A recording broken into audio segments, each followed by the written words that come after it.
sesonderan ngapuraken yen tempat kawula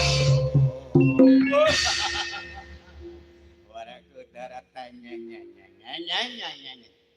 Waraku dara ngeng yo ben waton urip piye Waraku dara tanyeng waton urip Warga dara jengguluk kayu cangkeme piye cangkeme ning ora anake wong picak weh kowe ngene aku picak nyatane bapak picak kowe madani bapakku tengen to nyatane arep tengen ora bapuh kulit manuk to ketok gulung gawe penganewan wah yu ning kamulyan tak jaluk ana tak jaluk nyotam ndeh yo tampan ana ah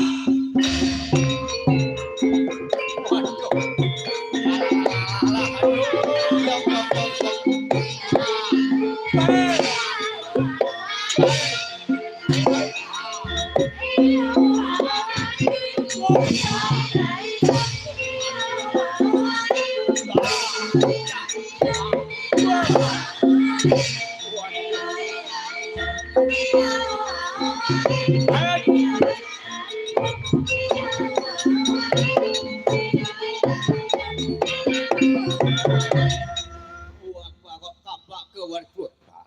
Jaluk urip berkutur aku tak uripe. Wah, aku njaluk ngayomane negara Ngamarta wahyu ning Trikamehan mapan gone Adi Gustiwa kena kowe njaluk nanging angger kowe bisa ngilangi trilip negara Ngamar. Waduh de aja timbuk menawa durung mangsin ayo.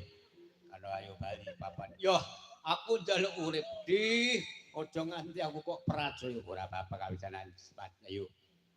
Tukang mapan ana ing desa Cemangkat daleme Bapak Jumar Merah Keluarga Agung digawa. Ayo aja nganti nganggo ratu sing picak dituntun sing lempoh digendong karek sam. Yo, aku melu mbok menawa gurung titi mangsane banyu ning kamulyan tiba ing negara Ngastina. Yo, donga dina ngepudi rayu manggiya kembang cepaka sak payung agung werkudara sang